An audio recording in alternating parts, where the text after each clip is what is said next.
Welcome. We bid you welcome. Welcome to the North and South Rock and Metal Connection. John Clauser, Johnny Metal, the Metal Dad is your host. I got the brothers Carson to my left and to my right is how I see it on the screen. How you see it on the screen might be completely different. Underneath, we got Roger Schreier from the the Great Smoky North. And then we got Jay Dibbles, JD Akins with the Taylor Swift death metal shirt on. How you brothers doing today?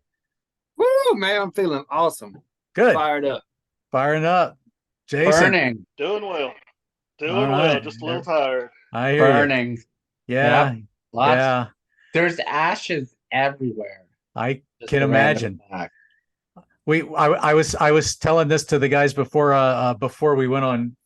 we started recording that I was going to start a parody version of Wasp Babylon's Burning and call it Canada is Burning, but I figured it might not fly too well. But anyway, so we've got a pretty cool little topic that we're going to do today. This was actually one of Jason's ideas.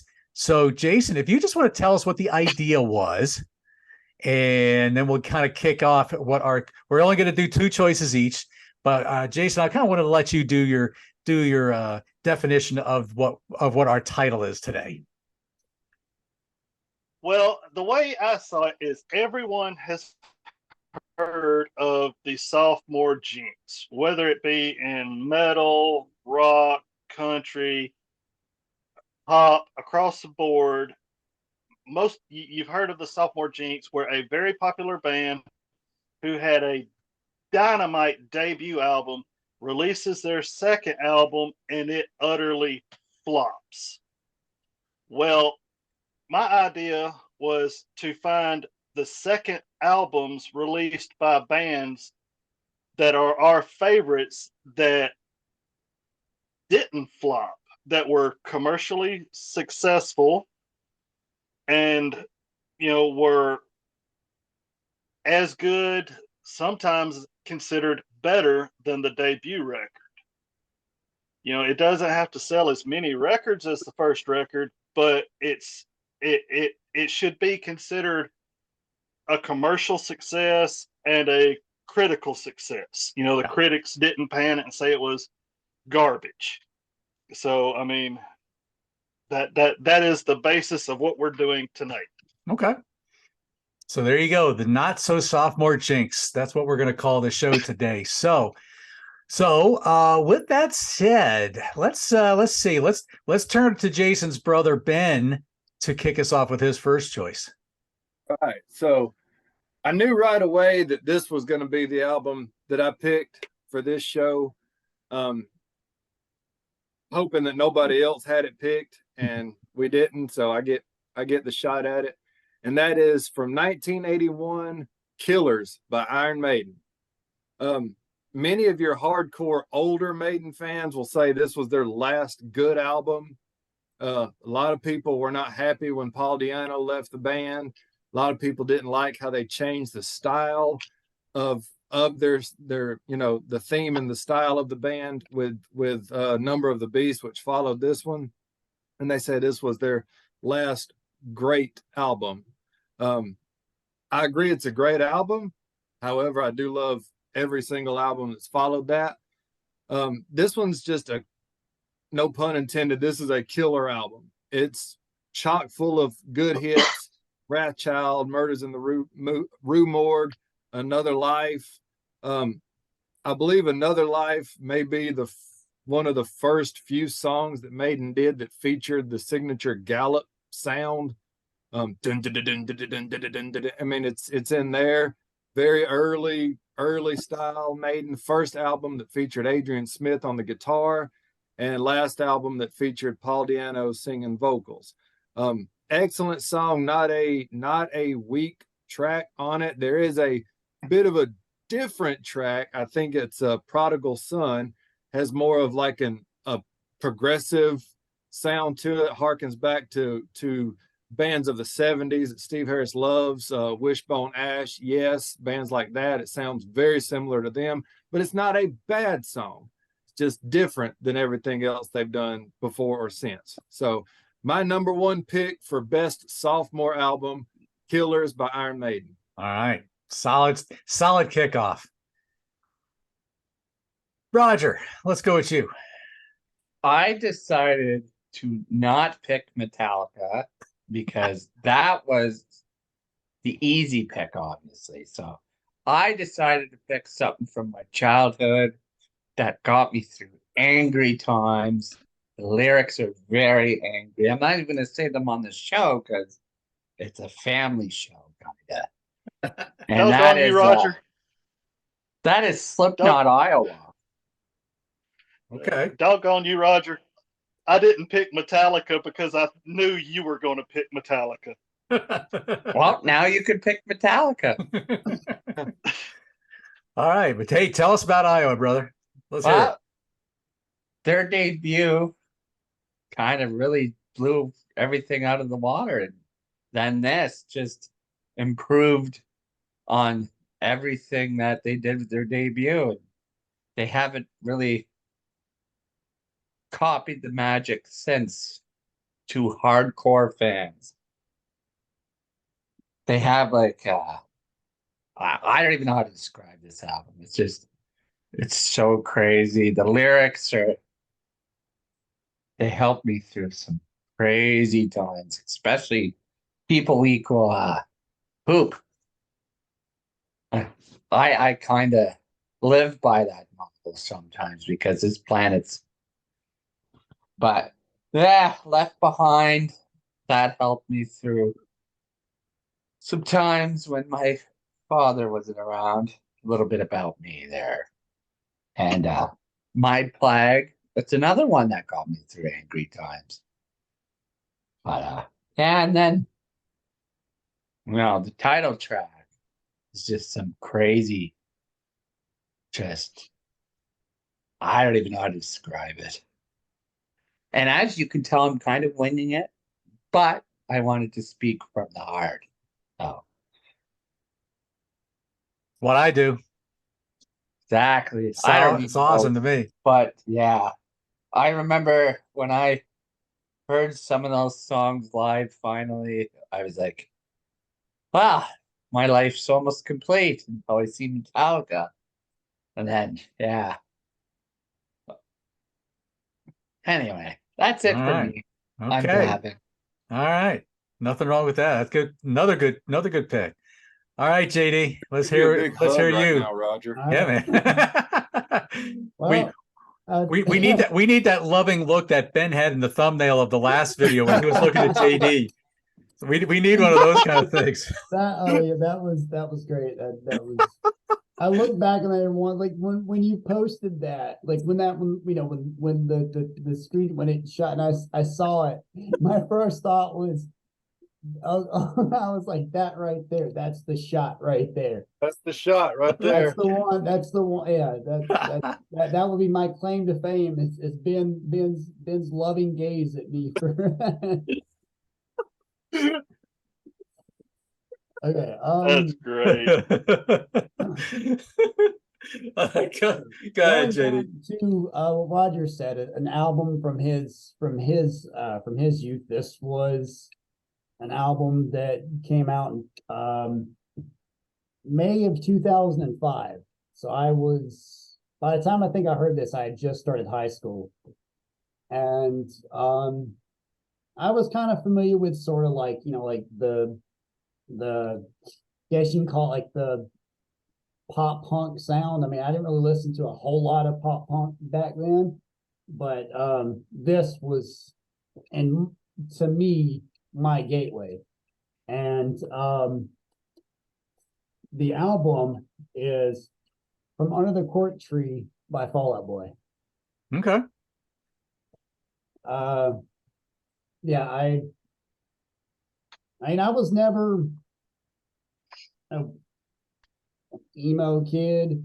I listened to the emo style of music, and but I don't know, I mean, every teenage kid just they hate everything, and so there's just a bunch, and and when I was in think it was like in my history class or something like that. And I looked back and like one of my buddies was listening to it on CD. And I was looking back and I was like, dude, what are you listening to? And he like pulled his earbud out and he's like, he hands it to me. And so I listened. I'm like, well, I was like, man, it's really, I probably might have been the big hit single. I think it might have been Sugar We're Going Down. That was the big hit single off the album. But yeah, I picked this one because when this idea got presented, that was one of the things that popped in, because I looked at it from doing this project as an idea of a band that might have had like the first album that kind of made him a name, but I looked at it as the one that kind of launched and propelled the group to like the next level. And when I was looking up information, their first album was peaked at 140 on the US Billboard chart. And then when this one dropped, it peaked at number 9. So that's a big jump. Gigantic jump. And I don't know when the last time it was certified, but the certifications for it, it's according to Wikipedia, it says it's 2 times platinum. And that doesn't, it just, I don't know when the last time it was. I know there's a whole like weird thing when it comes to certifications, and then now they include streaming, because however so many streams of a song or an album adds into what charts as an album sale, so they include that now. But yeah, this album, I wouldn't say like it got me through some stuff, but it was just an album that I gravitated towards like once I finally got to hear it. And Fall Out Boy in my teenage years became one of my favorite bands. I mean, Ben knows I listen to this album and this band just like constantly. Yeah. And it had 3 hit singles. There was Dance Dance, Sugar We're Going Down, and one called A Little Less, 16 Candles, A Little More, Touch Me. And funny thing about that song is they had a different title for it. I think it was like something like, I can't remember, but they had to change some of the song titles on the album or else they were going to get sued. Their label thought that they would get sued for using, so they even, there's the kickoff track is a song that's called Our Lawyers Made Us Change the Name of the Song So We Wouldn't Get Sued. And I think that's kind of funny. But and very long song title, like most bands were back in that time period. But yeah, I don't want to go on too much longer, but yeah, I went with this. Okay. Like I said, I like it's a good, I haven't really listened to it in years, but this was one of the ones that instantly came to mind when this topic was mentioned. The same thing with the other album, because the other album's the same way, where a band that was known, but the second album was the one that really shot them into the stratosphere, mainstream music world. Yeah. All right. And I want to blow people away with a random fact. I was at the tour of that CD. Oh, Yeah. nice. There you That go. was my first concert, Fall Out Boy. Oh boy. And I actually met them. They were super cool.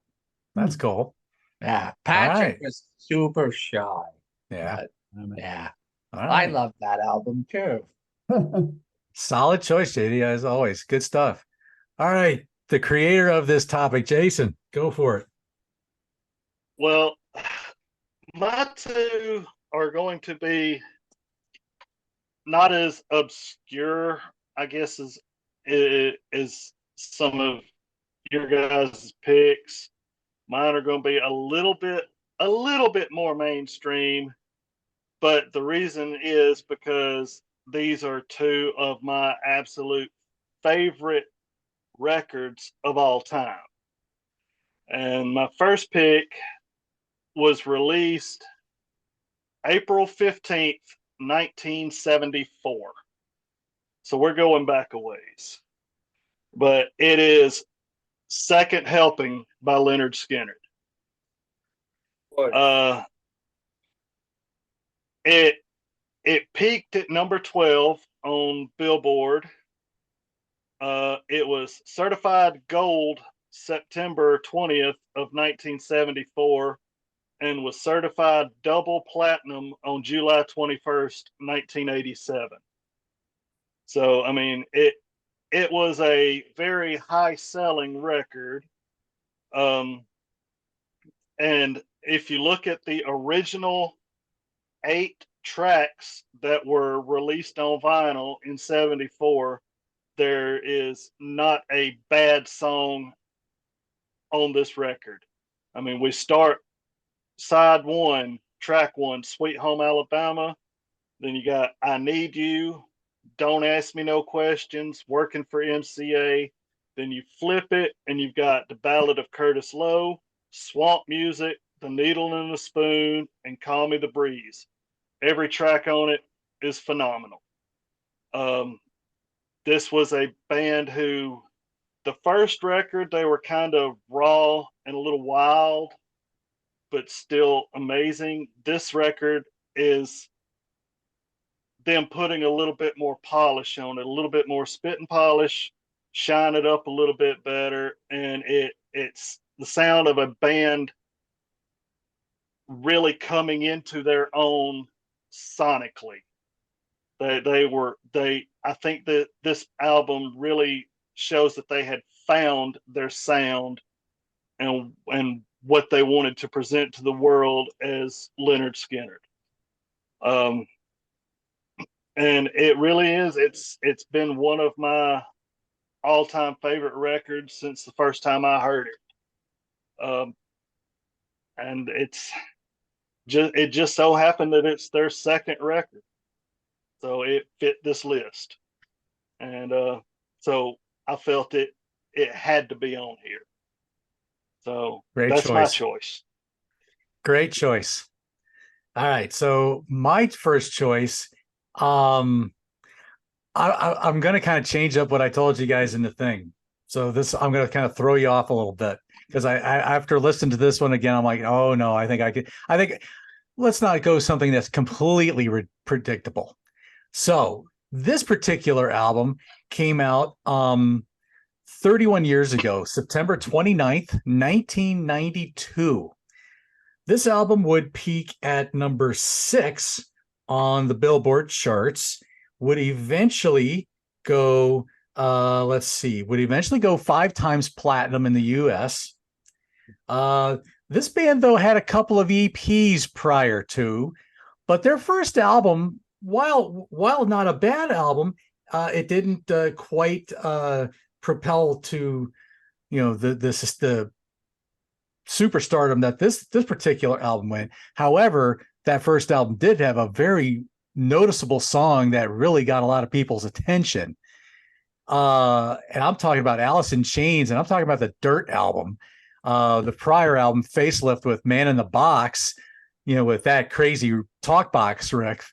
Well, that got them noticed. But then you look into Dirt, and that first song, Them Bones, that thing just bam, right in your face, just hits you. And of course, you get this heaviness that I'm like, wait a minute, this is a Seattle band? Hey, ain't they supposed to be grunge?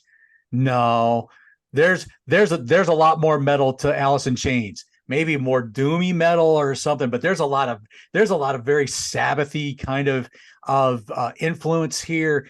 The lyrics are extremely dark, lots of drug related type of songs here, and experience kind of songs like that. You've got the amazing track Rooster. This album had 5 singles. You had, of course, Wood, which was on the single soundtrack. Great track. Tribute to the Mother Love Bone singer who died from a heroin overdose. Of course, you had Them Bones. You got Angry Chair, which had a great riff and a great vocal line. Of course, Rooster, Down in a Hole. Man, I forgot how good this album was. So I actually kicked out my other choice I was going to do for this, and I had to go with Dirt because this was this was one I listened to quite a bit for, especially the singles. But I absolutely Wood is probably one of my absolute favorite songs to come out of the Seattle scene, from those bands. So that's gonna be my little pick. So little different there. So Ben, let's go to your Well, let's go to your I can. go ahead, Jason. Well, hold on. I just wanted to give you some props there, Metal Dad, because pardon the expression, but that was a hell of a pick. Because Dirt is an amazing album. You good on you, sir. I enjoy. I'm I was proud you just picked it. gonna change my pick to that, and then you, yeah. Oh well, Whoops. I'll It's, stick with my original. really, really awesome and refreshing to see Alice in Chains getting some love on the show, because Jerry, while he may not be, the lead solo shredder like Slash or Randy Rhoads or anything like that, he is a riff master just as good as Tony is from Sabbath. I mean, he is one of a kind. And his playing, like, again, I'll go back to Wood. That solo, it's not a shredder solo, but boy, you feel every single note. There's that's the basis of a powerful solo right there. Yeah, he's got like this weird Delta blues metal style about him. It's really, really unique, and Jerry is a very awesome player. And I love to hear him play an acoustic, because I mean, he makes an acoustic sound so bloody heavy. I don't know how he does it. Yeah. That Sap and the Jar of Flies albums, EPs, those are also really good too. But yeah, there you go. So, all right, well, go for it. Number two pick, my number two album is released in May 17th, 1976. So again, we're going back a while. Produced by Martin Birch, who would later go on to produce all of Iron Maiden's biggest albums during the 80s heyday period. 6 songs, 33 minutes. I'm talking about Rising by Rainbow. Nice. Second album of the band, still has Dio lead singing, and it's got Richie Blackmore, but that's it from the first album. Everybody else was replaced. Richie had a habit of liking a revolving door in his band. But phenomenal 33 minutes of early metal music right here. Run with the Wolf, one of my favorite classic metal songs ever. I prefer Man on the Silver Mountain, but that's not on this record. So Run with the Wolf will do just fine. It's got Stargazer. It's got A Light in the Black, which has just got this heavy riff to it. It's just killer. So if you get a chance to listen to it, Rising by Rainbow. And his awesome debut album, second album following their debut album. And it did not flop. It was not a slump. Nope. Big success. Torpedoed the band. Awesome album. And as Butch Jones on Sea of Tranquility would say, cozy effing Powell. Exactly. Yeah. Great choice. What an album that doesn't need a whole lot of talking about. It speaks for itself. So yeah, right. Second time it's been on this show. And yeah. Yes. Second time it's been picked by me on this show. I like the record. It's a good one. All right. It is. It's a good record. All right. Very good record. What you got, Roger? What's next? Well, I decided to choose one of my favorite concept albums. It is a double concept album, but I just saw this band very recently. It's Chris Jericho's favorite band, Halloween, Keeper of the Seven Keys, Part 1. What can you really say about this? It's probably power metal perfection. Yeah. Kai does not get enough recognition. There's not a bad track on this album. It's incredible. I'm Alive, A Little Time, Twilight of the Gods, A Tale That Wasn't Right, Future World, which I heard live, which was amazing to hear. Halloween, which I play on every Halloween because I am a weirdo. I honestly think probably Halloween is the most underrated band in the world. I do not have the slightest clue why they're not talking a lot. Seeing them live too, it was probably definitely in the top 5 best concert I've ever been to. Nice. But yeah. And then it even backs it up with the second part, which is even better somehow. So 2 twos technically, but yeah. Eventually, we're going to do a concept album show. I'll talk about this again. Definitely more in depth. Telling Nice. about the story. Because I love this album.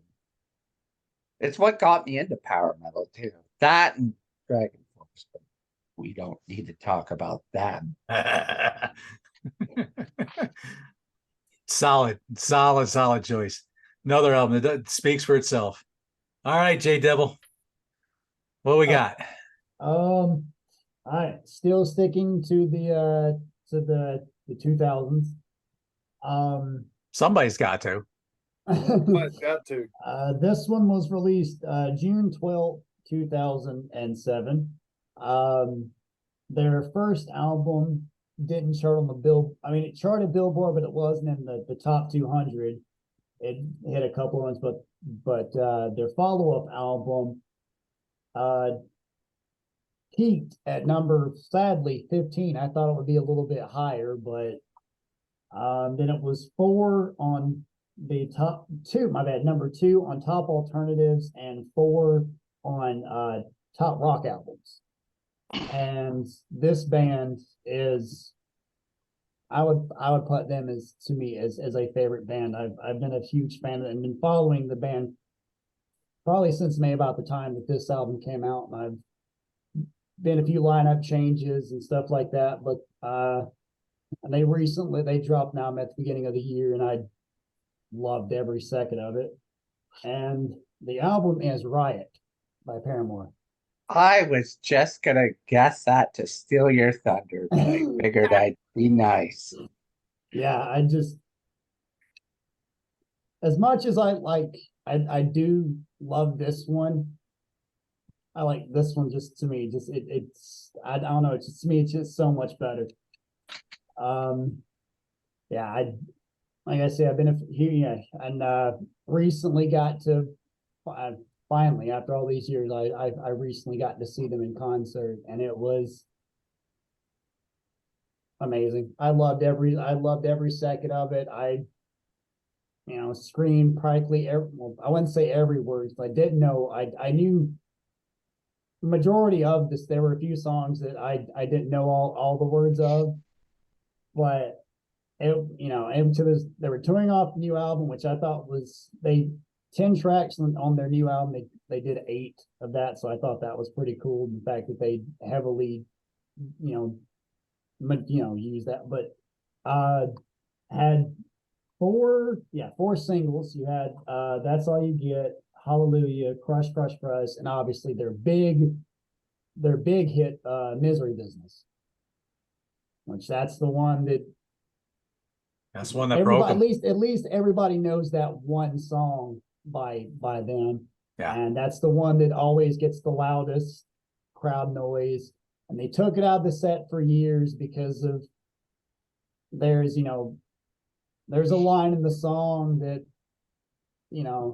that she's not very comfortable with saying now, because she wrote it back when she was an angry teenager, and she doesn't feel that way now, but they did put it back in the set list. So that was, she didn't say line, she had the crowd do it. So, it's a way to work around it.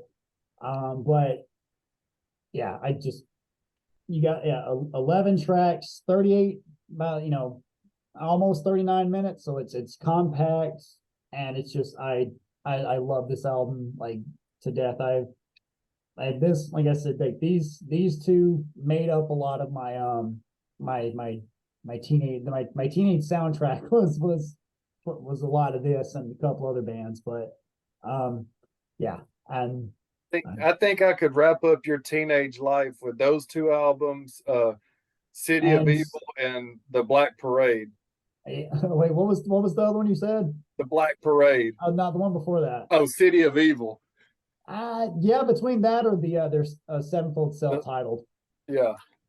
Basically, those like four were just kind of just on repeat with me. And it's funny because I seen that album tour too at Warped Tour. So there's more random facts about the guy that listens to black and death metal. I'm not just who a knew? trick pony. And that's why we love you, Roger. All right, great choice, JD. Good choices, both. Good that we've got some 2000s mixed in there too. So this is good. So all right, Jason, what you got for your next pick? Well, I'm glad that the 2000s got covered because we're going way back. This album, and Ben and JD, having known me as long as they have, can testify that this band is indeed one of my all-time favorite bands. They're easily in my top 5, probably top 3. Okay, this record was negative. This record was released October 22nd, 1969. Mm. This record was number 1 on Billboard in the US and the UK. Oh, it's Pink Floyd. Oh, it is not. November 15th, 1999, this album was certified 12-time platinum, and it is none other than Led Zeppelin 2. I was looking for the copy that my wife found at a thrift store because I knew that was what you were. As soon as you said October 22nd, 1969, I knew that's what it was. Talk about. Go for it, man. Yes, Led Zeppelin 2 is, I mean, it's a masterpiece. It really is. It is. I mean, everyone talks about Zeppelin 4 because you got Stairway when the levee breaks and all of that. But to me, 2 is the perfect Zeppelin album because it's got everything. And I mean, they pull out the ballady stuff, they pull out the hard rock, the metal, the bluesy stuff, the folky stuff. It's got everything. I mean, a whole lot of love, what is and what should never be, the Lemon Song, Thank You, Heartbreaker, Living Loving Maid, Ramble On, Moby Dick, and Bring It On Home. I mean, it's the perfect album to introduce somebody to Led Zeppelin. And it's, oh God, I mean, it belonged on this list because it is the perfect second record. I mean, amen. We know what Led Zeppelin won. Sorry. Go ahead. I was gonna say I love this album too, and my wife really, really hates when Whole Lot of Love comes on because I do the orgasmic scream. I mean, and that riff, that Whole Lot of Love riff is just it's sexy and nasty all at the same time. There you go. But I mean, There you go. we all know what the first Led Zeppelin record was. I mean, it was phenomenal. And then you take it and you just blow it wide open with the second one. I Oh, mean, it's Zeppelin, and yeah. sadly, I will never get to see them live. Me too. And I really wish I could have. I mean, I did get to see Robert Plant with Alison Krauss, and that's probably the closest to a Zeppelin thing that anybody of Zeppelin I've gotten to see. I got to see Black Jacket Symphony perform Houses of the Holy with a set of Zeppelin songs after that. But seeing an actual member of Zeppelin, aside from that time I saw Robert Plant, yeah, I'll never get to see Jimmy or I'll never get to see the band, obviously, since Bonzo died. But yeah, I mean, yeah, you watch that movie, it might get loud, for anybody who's ever seen that movie. Oh, and that phenomenal. And that part when he starts playing the Whole Lot of Love riff, and Edge and Jack White just are like, that's it. How can you not? I mean, they're like, oh my gosh, we're watching the man behind the riff. And they're just like, yes, yeah, here's my guitar, you can just take it. But well, great choice, solid choice. And here's a random Timbit. If you said you saw that tour, no. They did it at a Vans Off the Wall tour. Yeah. I don't know what to reply to that, but that was good. I was watching the Joe Rogan Experience a little while ago, and long time ago actually, and he was talking about how crazy good that breakdown and Whole Lot of Love is. Mm-hmm. I can't think of a better breakdown than that. Yeah, it's a good one. That's perfection right there. Yeah, the whole album it's just from start to finish. Yes, 4 gets all the glory and everything, but yeah, that second album is an absolute classic. And yes, I would certainly introduce somebody to Zeppelin if they've never heard it. And since we're talking about introducing people to bands with a particular album, my other choice, I'm going to go ahead and do this one now, because there really needs no introduction. It needs no talking. It speaks for itself. I mean, come on. They still played War Pigs, Paranoid, and Iron Man up until the last show. They probably I think they were even still doing Fairies Wear Boots. You are correct. Electric Funeral and Hand of Doom and Planet Caravan are still very strong and very popular songs amongst folks who like the deeper tracks. You got Rat Salad, which is you got that little instrumental, but really for the most part, Say No More. The album peaked at number 12, which was better than what the first one did. Yeah, the first one was still a good album, but they don't play a lot. You didn't hear the Wizard in those last couple, those last tour. You probably get Black Sabbath. I don't even know if they did NIB anymore. I can't even remember that part. Yeah, they did. They did. Okay. But you're not getting all the other stuff that came with it. And some of the other stuff that came with that song, because it was all like big medley stuff. But you're not hearing Wicked World. You're not hearing the whole Wall of Broken Finger and all that stuff. So to me, Paranoid, second album, it certified at least 5 times platinum, peaked at number 12. Absolute, still classic, still just sounds amazing today. So so that, like I said, they're just like Rainbow Rising and Led Zeppelin 2. Not much needs to be said there. That is a Paranoid is an album that's, it's songs off of it have transcended time itself. There's video footage of the rapper T-Pain performing War Pigs at a nightclub with a band and nailing it note for note. It's really awesome to watch. Yeah, even my wife said, like she heard Paranoid in the Angry Birds movie. So Yeah. go figure. So that was the thing about Paranoid. You have that 2 minute and 45-second single. It was just the right length for radio, for rock radio, and it could, Yep. because you're not going to put War Pigs on the radio, or you're not going to you could do Iron Man, but you have to whittle it down so much, and that's Yep. there's what fun is that?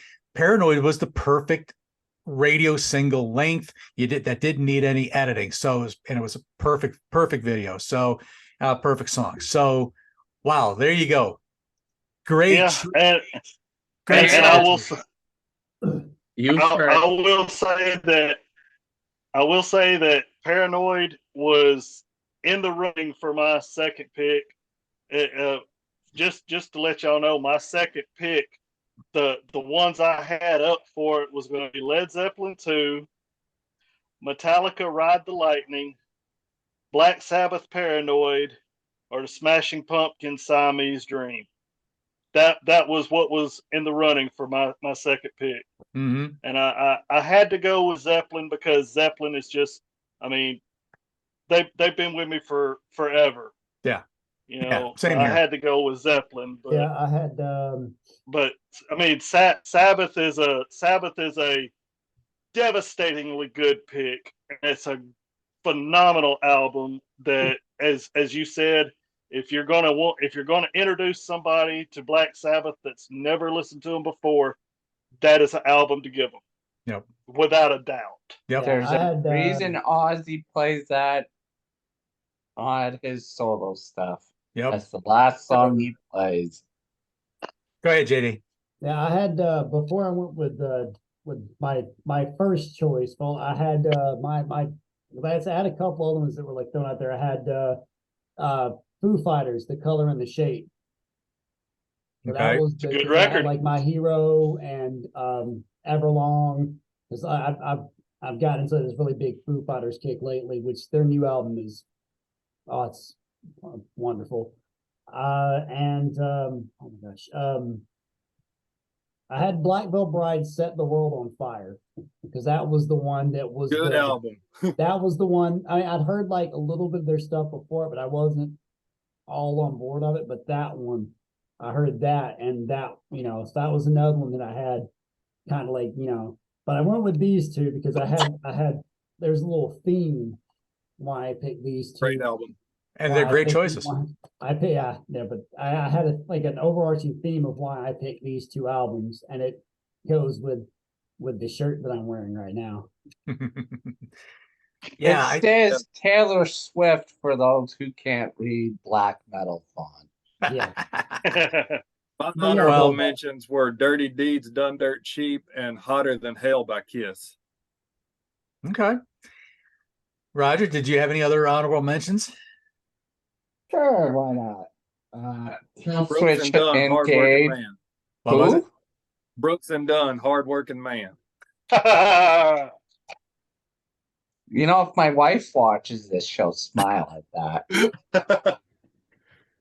that. No, Kill Switch Engage, Alive, or Just Breathing, which is my answer to how I'm doing sometimes.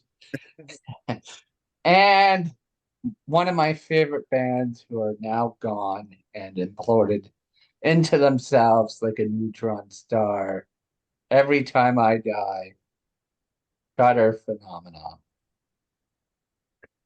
Good, solid choices.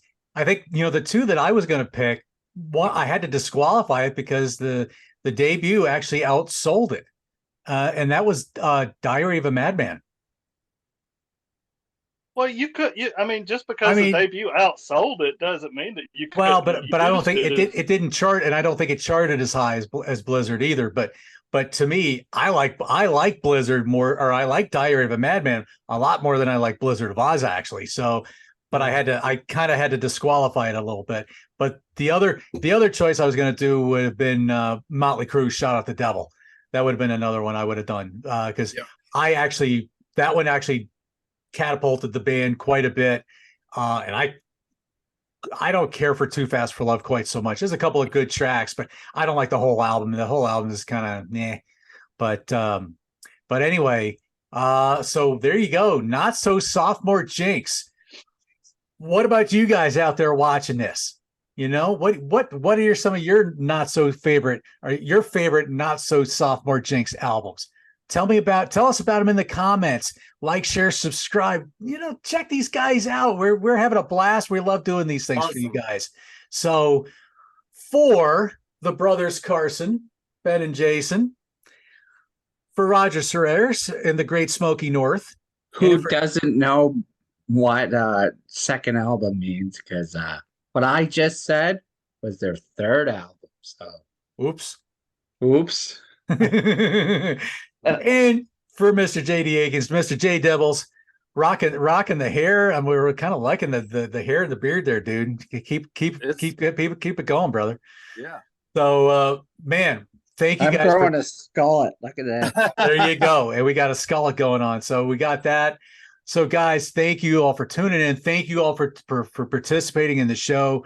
We will see you guys hopefully very soon. Rock hard. We'll see y'all soon. Peace out.